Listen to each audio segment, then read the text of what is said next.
ज़मीं पर आकाश पैदा करो, हर कदम पर विश्वास पैदा करो। ज़मीं पर आकाश पैदा करो, हर कदम पर विश्वास पैदा करो। मांगने से कुछ नहीं मिलता है ऐ दोस्त, तुम अपना इतिहास पैदा करो। तो हो जाइए तैयार अपने माँ बाप के सपनों को पूरा करने के लिए।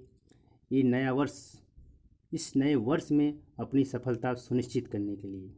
नमस्कार दोस्तों, स्वागत है हमारे यूट्यूब चैनल जीके पॉइंट पर।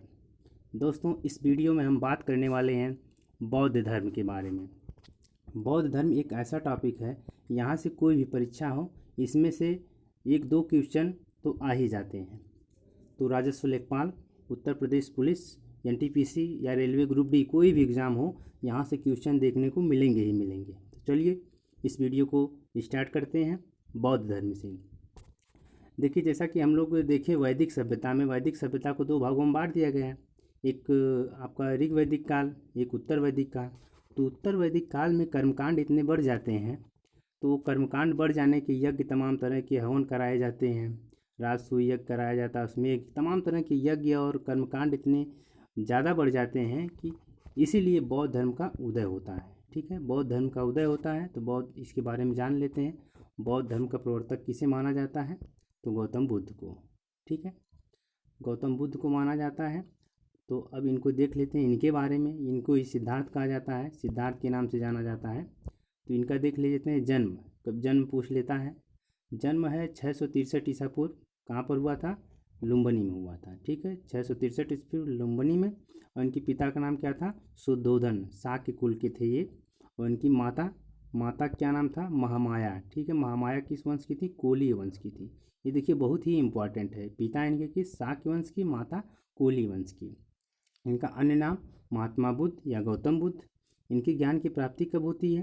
ठीक है, ज्ञान की प्राप्ति 35 वर्ष की उम्र में होती है। ठीक है, और गृह त्याग कब करते हैं?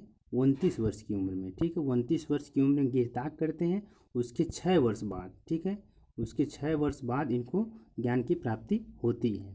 इनके पुत्र का क्या नाम है? इनके पुत्र का नाम राहुल था और इनकी पत्नी का नाम यशोधरा। ये किस वंश की थी? ये शाक्य वंश की थी। ठीक है, यानी इनके पिता और इनकी पत्नी, ठीक, पिता और पत्नी, देखिए पिता और पत्नी ये किस? शाक्य वंश की थी। इनका विवाह कब हो जाता है? इनका विवाह 16 वर्ष की उम्र में होता है। ठीक है, 16 वर्ष की। इनका लालन पालन कौन करती है? गौतमी प्रजापति। यानी इनके जन्म के 7 दिन बाद जो है क्या होता है, इनकी माता की मृत्यु हो जाती है, यानी महामाया की मृत्यु हो जाती है। तो इसलिए इनका लालन पालन जो है इनकी मौसी रहती हैं गौतमी प्रजापति, ये करती हैं।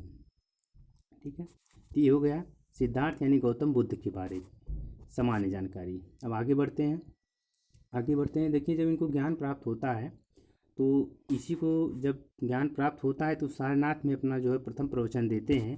ये क्वेश्चन कई बार पूछा गया है। तो सारनाथ में देते हैं। इसको क्या बोला जाता है? धर्मचक्र प्रवर्तन। ठीक है, इसी को धर्मचक्र प्रवर्तन के नाम से जानते हैं। 5 ब्राह्मणों को सारनाथ यानी ऋषिपट्टनम में ये क्या देते हैं? उनको प्रथम उपदेश देते हैं। यानी प्रथम उपदेश 5 ब्राह्मणों को देते हैं। अगला देखते हैं इसमें जो है, यानी गौतम बुद्ध को कौन कौन से राजा ने इनको क्या क्या जो है बिहार दान में दिया था। ठीक है, तो ये देख लेते हैं। बिंबिसार, देखिए बिंबिसार ने क्या दिया था, ये क्वेश्चन पूछा गया है।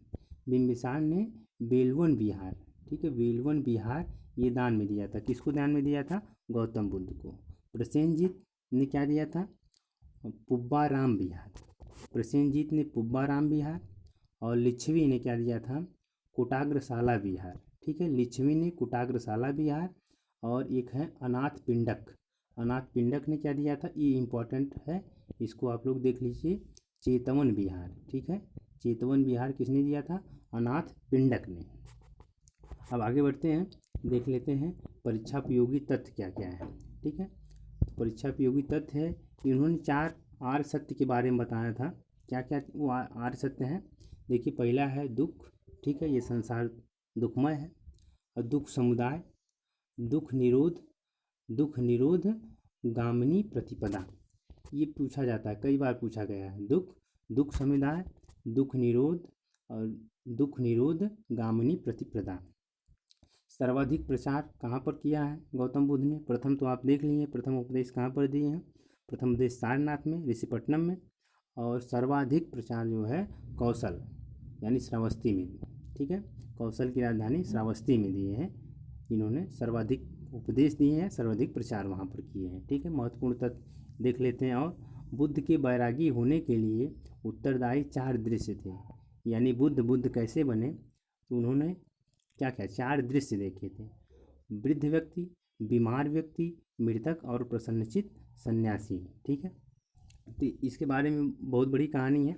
आप लोग 12 पढ़े होंगे तो लाइट ऑफ एशिया पढ़े होंगे, उसमें ये सब चीज़ें हैं। ठीक है, तो उतना विस्तार से हम लोग नहीं जाते हैं, बस इतना जान लीजिए कि क्या 4 दृश्य देखे थे। वृद्ध व्यक्ति, बीमार व्यक्ति, मृतक और प्रसन्नचित्त सन्यासी। यानी ये प्रसन्नचित्त सन्यासी को देखें कि ये बहुत ही खुश है, बाकी सभी चित्र को देख के इनको बहुत ही दुख हुआ, और प्रसन्नचित्त सन्यासी को जब देखते हैं तो ये बहुत खुश रहता है। तो इसके बारे में जो है अपने सारथी से, चन्ना से पूछते हैं तो वो बताता है, तो इनको ये चीज़ें बहुत अच्छी लगती हैं, तो इसलिए वो भी जो है गृह त्यागने का सोच लेते हैं। तो गृह त्याग के बाद सर्वप्रथम मुलाकात किनसे होती है, शाक्य दर्शन के आचार्य अलार कलाम। ठीक है, ये क्वेश्चन कई बार पूछा है कि गौतम बुद्ध के पहले गुरु का क्या नाम था, अलार कलाम था। ठीक है, तो याद कर लेंगे पहले गुरु का क्या नाम था, अलार कलाम था। ये किस दर्शन के थे, शाक्य दर्शन के। ये कहाँ पर मिले थे, वैशाली में मिले थे। ठीक है, वैशाली में मिले थे। और दूसरे गुरु कौन थे, रुद्रक रामपुत्र थे। ये इनको कहाँ मिले थे, राजगिरी में मिले थे। ठीक है, यानी इनके 2 आचार्य हो गए, अलार कलाम हो गए, ये वैशाली में मिले थे, और राजगिरी में कौन मिला था, रुद्रक रामपुत्र मिले थे। ठीक है, अब आगे बढ़ते हैं। देखिए इनके महात्मा बुद्ध के बारे में क्या देखिए, जो 80 वर्ष की उम्र में क्या करते हैं, शरीर त्याग करते हैं, यानी इनकी मृत्यु हो जाती है। तो इनकी जब मृत्यु हो जाती है तो इन्हीं को क्या बोला जाता है, महापरिनिर्वाण। ठीक है, महापरिनिर्वाण दिवस मनाया जाता है। क्यों, क्योंकि उस दिन जो है इनकी मृत्यु हो जाती है। इनके बारे में एक एक्स्ट्रा फैक्ट ये है, इनका जन्म और इनकी मृत्यु, ठीक है, इनको ज्ञान की प्राप्ति तीनों जो है एक ही दिन होती है, वैशाख पूर्णिमा के दिन। ठीक है, अब देख लेते हैं अंतिम समय। अंतिम वर्षा ये कहाँ पर बिताए थे, वैशाली में। ठीक है, इन्होंने अंतिम वर्षा कहाँ पर बिताई थी, वैशाली में। पावा के चुंद ने शुकर मध्य खिलाया। ठीक है, शुकर मध्य खाने से क्या होता है, इनकी मृत्यु हो जाती है। लेकिन इस बात को गौतम बुद्ध ये नहीं कहते हैं कि इसके ऊपर कोई भी ये मतलब लांछन न लगने पाए कि ये खाने से मेरी मृत्यु हुई है। ठीक है, यही उनका अंतिम भोजन था। चुंद के यहाँ शुकर मध्य खाते हैं, जिसके बाद उनके प्रसव, इनकी बहुत पीड़ा होती है और इनकी जो है मृत्यु हो जाती है। कुशीनगर में रुद्र को अंतिम उपदेश देते हैं। ठीक है, ये पूछ ले जाता है कि गौतम बुद्ध का अंतिम शिष्य कौन था, तो कौन था, सुभद्र। ठीक है, सुभद्र गौतम बुद्ध का अंतिम शिष्य था, या इसको अंतिम उपदेश देते हैं। ठीक है, सर्वाधिक वर्षा इन्होंने कहाँ पर बिताई, वैशाली में। ये बहुत बार क्वेश्चन पूछा गया है। ज्ञान की प्राप्ति के बारे में देख लेते हैं। 35 वर्ष की अवस्था में वैशाख पूर्णिमा की रात्रि। ठीक है, वैशाख पूर्णिमा की रात्रि और पीपल की वृक्ष। ठीक है, ये याद कर लेंगे। वर्ष कितना, 35 वर्ष की अवस्था में और पीपल की वृक्ष के नीचे। ठीक है, और जो जैन धर्म में आप देखेंगे तो उनका साल की वृक्ष के नीचे। तो ये बहुत ही कंफ्यूज करता है, तो इसको आप याद कर लेंगे, पीपल की वृक्ष के नीचे। ठीक है, चलिए आगे बढ़ते हैं। बौद्ध धर्म के अनुयायी 2 वर्गों में बटे हुए थे, ये आपको पता है। ठीक है, अब देख लेते हैं घटना। ये तो बहुत बार ही क्वेश्चन पूछा गया है कि प्रतीक इनका, जन्म का क्या प्रतीक है, गिरिताग का क्या प्रतीक है, तो इसको देख लेते हैं। देखिए जन्म का इनका प्रतीक क्या है, कमल एवं सांड। बहुत बार पूछा गया है। गिरिताग घोड़ा, यानी चिन्ह क्या है, गिरिताग का घोड़ा है। ज्ञान पीपल या बोधि वृक्ष है। निर्वाण पद चिन्ह है। और मृत्यु किससे प्रदर्शित होती है, स्तूप से। ठीक है, तो इसको याद कर लीजिए। जन्म कमल एवं सांड, गीता घोड़ा, ज्ञान प्राप्ति पीपल या बोधि वृक्ष, निर्वाण पद चिन्ह, मृत्यु स्तूप। ठीक है, इनके त्रिरत्न है, क्या है, बुद्ध धम्म और संघ। ठीक है, ये त्रिरत्न है, बुद्ध धम्म और संघ। और त्रिपिटक पाली भाषा में लिखा गया है। बौद्ध धर्म का एक ग्रंथ है त्रिपिटक। ठीक है, ये किस भाषा में, पाली भाषा में है। इसके 3 भाग हैं। देखिए विनय पिटक, विनय पिटक में क्या क्या चीज़ें हैं, संघ संबंधी नियम है इसमें। ठीक है, बहुत ही इंपॉर्टेंट है। संघ संबंधी नियम किसमें है, विनय पिटक में। सुत्त पिटक में क्या है? सुत्त पिटक में बुद्ध के उपदेश हैं, ठीक है। बुद्ध के उपदेश किस में है? सुत्त पिटक में। विनय पिटक में संघ संबंधी नियम है। अभिधम्म पिटक में क्या है? दार्शनिक सिद्धांत है, ठीक है। तो ये बहुत ही इंपॉर्टेंट है। विनय पिटक संघ संबंधी, सुत्त पिटक बुद्ध के उपदेश और अभिधम्म पिटक दार्शनिक सिद्धांत है। आगे बढ़ते हैं। शिक्षा का केंद्र उस समय क्या क्या था? शिक्षा का केंद्र नालंदा, ठीक है, बिहार। नालंदा विश्वविद्यालय था, और जिसके कौन कुलपति उस समय वहाँ कौन था? ठीक है, कुलपति क्या, ये कुमार गुप्त ने इसको स्थापित किया था। और वल्लभी भी क्या था? शिक्षा का केंद्र था, बौद्ध शिक्षा का केंद्र। और विक्रमशिला, जिसकी स्थापना किसने किया था? धर्मपाल ने किया था। ये भी, यानी नालंदा, वल्लभी और विक्रमशिला उस समय बौद्ध धर्म का केंद्र था। हम कुछ पॉइंट और जान लेते हैं, जैसे चैत्य। देखिए चैत्य क्या होता है, विहार क्या होता है, स्तूप क्या होता है। ये परीक्षाओं में कई बार पूछे गए क्वेश्चन है। चैत्य, चैत्य के बारे में देखिए, महापुरुषों के धातु अवशेष सुरक्षित रखने वाली समाधि है, ठीक है। एक तरह से क्या है? समाधि है। यहाँ महापुरुषों के धातु अवशेष सुरक्षित रखा जाता है। विहार क्या है? भिक्षुओं का आवास है, ठीक है ना। ये भिक्षुओं का क्या है? आवास है। एक चैत्य क्या समझिए, एक तरह से पूजा स्थल इसको कह सकते हैं। स्तूप क्या है? मृतक की चुनी हुई अस्थियों को रखने का स्थान, ठीक है। यहाँ यानी जहाँ पर मृतक की अस्थियाँ रखी जाती है उस स्थान को क्या कहते हैं? स्तूप कहते हैं, ठीक है। आगे बढ़ते हैं। आगे बढ़ते हैं, देखिए बौद्ध संगीतियाँ, ये तो कोई भी एग्ज़ाम हो उस सबके लिए इतना मोस्ट इम्पॉर्टेंट है कि यहाँ से क्वेश्चन अगर बौद्ध धर्म से बनते हैं तो ज़्यादा तो संभावना रहती है कि यहीं से क्वेश्चन बने। तो इसको देख लेते हैं। 4 बौद्ध संगीतियाँ हुई थी, और चारों में प्रथम देख लेते हैं। प्रथम 483 ईस्वी में कहाँ पर हुई थी? स्थान राजगिरी सप्तपर्णी गुफा में। अध्यक्ष कौन था? महाकश्यप या महाकश्यप, ठीक है। उस समय शासक कौन था? अजातशत्रु था। यही पूछता है कि शासक कौन था? अजातशत्रु, ठीक है। अध्यक्ष कौन था? महाकश्यप। कहाँ पर हुई थी? राजगिरी में। और द्वितीय बौद्ध संगीति उसके 100 साल बाद 383 ईस्वी पूर्व में, ठीक है। स्थान कहाँ पर है? वैशाली। पहला राजगिरी, दूसरा वैशाली, ठीक है। अध्यक्ष कौन रहता है? सुकुकामी, ठीक है, सुबुकामी या साबक मीर कहते हैं, ठीक है। इसके शासक कौन था? कालाशोक। यानी पहले में कौन? अजातशत्रु, दूसरे में कालाशोक। अब तीसरी देख लेते हैं। तीसरी बौद्ध संगीति 247 ईस्वी पूर्व में है। डेट इंपॉर्टेंट नहीं है। हाँ, स्थान कहाँ पर है? पाटलिपुत्र में होती है। उस समय अध्यक्ष कौन रहता है? मोगली पुत्र, ठीक है, मोगली पुत्तिस, ठीक है, मोगली पुत्तिस उस समय अध्यक्ष रहता है। शासक कौन रहता है? अशोक। यानी तीसरी बौद्ध संगीति में अशोक, ठीक है। पहली में कौन? अजातशत्रु।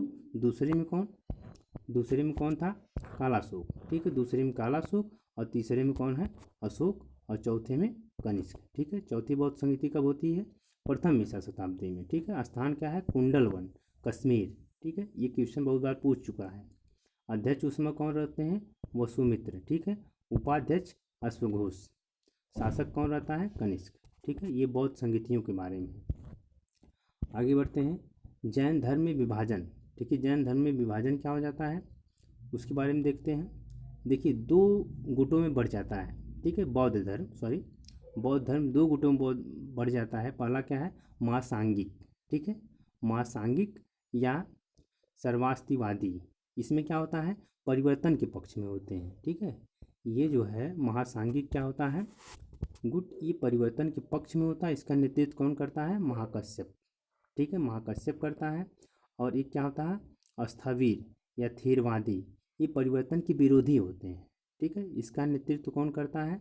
महाकच्छायन, ठीक है, महाकच्छायन करता है। किसका? अस्थावीर, यानी क्या होते हैं? परिवर्तन के विरोधी होते हैं। महासांगिक क्या होता है? परिवर्तन के पक्ष में होते हैं। तो ये हो गई बौद्ध धर्म के बारे में जानकारी। और ये शैव धर्म है, तो शैव धर्म के बारे में अगले दिन हम बताएंगे, ठीक है, क्योंकि वीडियो बहुत लंबा हो जाएगा। तो ये हो गया बौद्ध धर्म के बारे में इम्पॉर्टेंट जानकारी है। वैसे बौद्ध धर्म पढ़ने के लिए तो बहुत, आप पढ़ेंगे तो काफ़ी समय लगेगा, ठीक है। लेकिन जहाँ से क्वेश्चन बनते हैं वो टॉपिक, यही सब टॉपिक है कि यहीं से क्वेश्चन बनते हैं, ठीक है। अगर आप हमारे चैनल पे नए हैं तो आप चैनल को सब्सक्राइब ज़रूर कर लीजिए, ताकि इसी प्रकार का वीडियो आपको मिलता रहे। और बेल आइकन को दबा दीजिए और वीडियो को लाइक कर दीजिए, ठीक है। ये पूरा वीडियो सुनने के लिए बहुत बहुत धन्यवाद। फिर अगले वीडियो में मिलते हैं, तब तक के लिए नमस्कार।